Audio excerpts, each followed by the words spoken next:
취득자는 있어 없어? 있어. 믿음기 취득자도 점유자로서 보호해줘야 되니까. 설득돼? 그럼 유치권자는 점유보호 청구권이 있겠어 없겠어요? 그 점유자는 다 있으니까. 그 다음에 본권에 기한 청구권 따같이 본청. 그러면 이제 점유자 중에서도 이렇게 노란 것으로 돼 있는 걸 본권이라고 그래. 그래서 본권에 기한 청구권 이제 그러면 이제 여러분들 물어보는 게 본청 있냐 없냐 이걸 물어봐. 본청. 유치권은 교환가치를 지배하기 때문에 그 유치권자의 목적물을 뺏기면 유치권은 없어져 버리거든. 그래서 여러분 프린트 오른쪽 맨 위에 한번 보실래요? 자, 맨 위에 여기 보시면 여기 우측에 점유자는 누구나 다 점유보호 청구권이 있어 없어?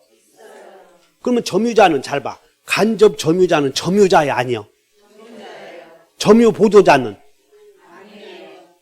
그래서 점유자와 점유자에는 간접 점유자도 있고 이제 자 점유 이름을 지어. 점유보조자는 점유자가 아니기 때문에 여기는 없어. 점유보호 청구권이 이렇게. 그 사람이 누구냐면 운전기사. 자동차의 사장의 지시에 의해서 남의 물건을 점유하고 있는 사람을 점유보조자. 그 사람은 점유자가 아니기 때문에 점유보호 청구권이 없다고 이렇게. 식당 뭐 서점 점원 이런 것들, 은행 직원들. 고객이 돈을 맡기면 은행 직원이 돈을 수령하죠? 그 사람은 점유보조자, 점유권이 없다는 거야. 그 사람들에게는. 이해해 놓으시고. 자, 두 번째는 2번 봐. 2번 본권에 기한 물권적 청구권이 있는데 여러분들 본권 이해 안 되시는 분 손들어. 본권은 뭐냐 하면 따라서 노란 거의 본권이야. 노란 게 뭐? 그럼 소유자가 노랗게 해놨잖아. 이거 건성으로 한 게 아니요. 노란 것은 본권이요. 노란 손수건. 그러면 여기 양도담보권은 본권이야 아니요? 그래. 그래서 유치권은 질권도 그러니까 소유자로부터 사용가치, 교환가치 기능을 인정받은 물권을 본권이라고 그래. 임차인은 본권이다 아니다? 또 아니라네. 기단계는. 임차권도 본권인데 물권은 아니야. 좀 옛날 같았으면 그렇게 공부해서 그 머리로 임차인도 소유자가 인정해 줬잖아. 사용허락라고. 임차인은 소유자 거 무단으로 들어간 거예요? 소유자의 허락을 받은 거예요? 소유자로부터 허락받은 사람을 본권자라고 그래. 그렇게 못 알아듣겠어? 질권자도 본권자야 아니요? 유치권자도. 그런데 여기서 두 번째는 본권에 기한 청구권이 없는 자가 딱 한 사람이 있다는 거예요. 그 사람이 유치권자. 그거 외워줘야 따른다. 유치권은. 이 유치권은 소유자가 네가 내 땅을 교환해 가거나 소유자가 허락해 준 거요. 법률 규정에서 인정된 거요.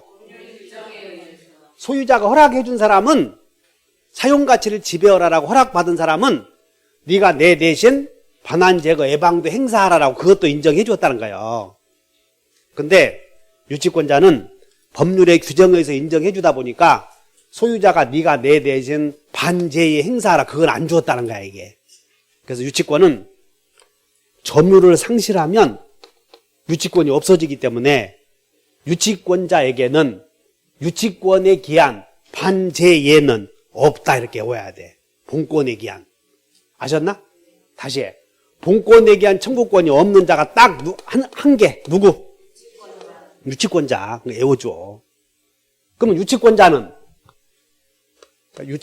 점유권에 기한 청구권이 있겠어 없겠어? 점유자는 다 있으니까 점유권에 기한 청구권이 있지만 유치권이라는 본권에 기한 청구권은 없다. 그래서 따른다. 본청 없는 자. 그 사람이 누구야? 그거 하나 외워. 유치권자. 그럼 여기 가등기 담보권자는 본청 있어 없어? 본권에 기한 청구권. 노란 건 다 있어. 없는 사람이 이 사람 하나라고 유치권자. 됐지?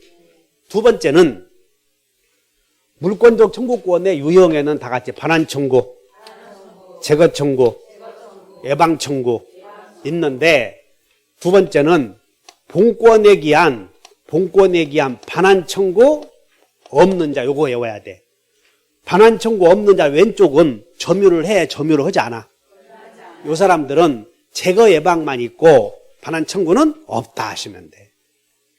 그러므로 본권에 기한 반환 청구 없는 사람이 몇 사람이야? 이제 유치권자까지 하면 5사람이지. 왜냐하면 유치권은 아예 없으니까 이게. 그래서 반환 청구 없는 사람. 그럼 이 사람들은 제거 예방은 있어 없어? 있어. 이렇게 딱 외우죠. 제거 예방은. 그래서 2번에 1번에 위에 프린트 봐. 맨 위에 본권에 기한 물청이 인정되지 않은 자는 누구? 유치권자. 그 다음에 양가로 2번. 본권에 기한 반청. 본권에 기한 반청 없는 자는 누구? 여기 다 지역권, 저당권, 가등기 담보권, 양도 담보권. 이런 사람들은 점유하지 않으니까는 반환 청구 둘 필요 없지 이렇게. 아이고 이제 잘하네. 이제 해결하겠어? 그럼 이 사람들은 점유보호 청구권이 있다고 하면 그건 제정신이 아니지. 이 사람들은 점유보호 청구권이 있어 없어요? 점유 안 하는데 무슨 점유보호 청구권이 있겠어. 다시 한번 점유한다. 안 한다. 두 개로 나누었잖아. 이게 토지를 점유하는 자, 점유하지 않는 자 이렇게. 이거 어제 저녁에 밤새 연구했어. 그것을 그렇게 해결 못하는지 참. 그리고는 어떻게 자기 아들이 서울대 나왔다고 자랑하는지 참. 그 뭐라고 여기서 30점 맞는 사람들이 뭐라고 하냐면 지 아들은 서울대도 아닌데. 그래서 내가 아유 할아버지가 영리했나 봐요. 또 이렇게 얘기해.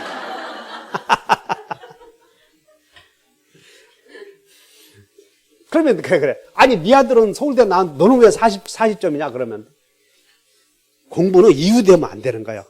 할머니가 아파서 어쩌고 이유되면 안 돼. 그냥 여기 와서 이유되고 징징대지 좀 말어. 그럼 이쁘기라도 해. 공부가 점수 안 나오면 공부 안 했다는 거 아니에요, 이유가. 그거 이유에 무슨 이유가 있겠어? 점수가 안 나오면 공부 안 했다는 건데. 그러면 공부했는데요. 그러면 방법이 잘못됐지. 그래서 공부를 조금씩 하지 말고 한꺼번에 많이 하라니까. 민법을 요약집을 가지고 이틀에 한 번씩 봐버려. 아니면 적어도 3일에 한 번씩 보든가. 고민하지 말고 그냥 야 씨, 내가 아주 얻어 큰 걸 잃었다고 하고 주식을 했는데 1억을 하루에 잃었어. 그걸 그냥 가슴에 채우려고 그냥 공부 한번 해봐야 되겠다고 마음먹고 해보시라고. 그래서 먼저 자 첫째 점유보호 청구권이 있냐 없냐 해결했지? 여기는 점유보호 청구권 있어 없어? 없어. 여기는 점유보호 청구권 다 있어 없어요? 그럼 요 중에서 점유자와 구별해야 될 게 다시 점유보조자. 점유보조자는 점유자가 아니지? 그럼 어디? 간접 점유자. 이 사람은 점유자야 아니요? 또 아니래. 뒤에 간접 따라서 합니다. 간접. 그냥 하더라도 내가 얼마나 고생했는지 좀 알으라고. 저 뒤에서 간접 점유자는 그랬더니 아니요. 그러니까 이 생각과 입이 막 달라질 수 있어. 그럼 품기가 있으니까 좀 조심해야 돼. 품기가. 간접 점유자는 점유자다 아니다. 그러면 점유보호 청구권이 있겠어 없겠어? 있어. 이렇게 생각하시면 돼. 그래서 일단 여러분들 물권적 청구권 있느냐 없느냐 해결했지. 두 번째는 이제 시험에 꼭 나오는 게 지금도 본론에 가서 여기 토지상 무당건물 신축자 있지? 여기 한 문제 꼭 나와. 토지상 무당건물 신축자 이게. 그거 몇 번이냐면 여러분들이 7번이야 7번. 토지상 무당건물 신축자 이렇게. 그리고 요약집은 23페이지 보면 여기다가 23페이지 여기다 형광펜 하나만 해. 여기다가 요약 도예집 보시면 도예집 보시면 23페이지 찾았어요? 거기에 여기 소유권에 기한 방해제거 청구권에 방해 제거 중간에 상대방 나오지 상대방을 맞히는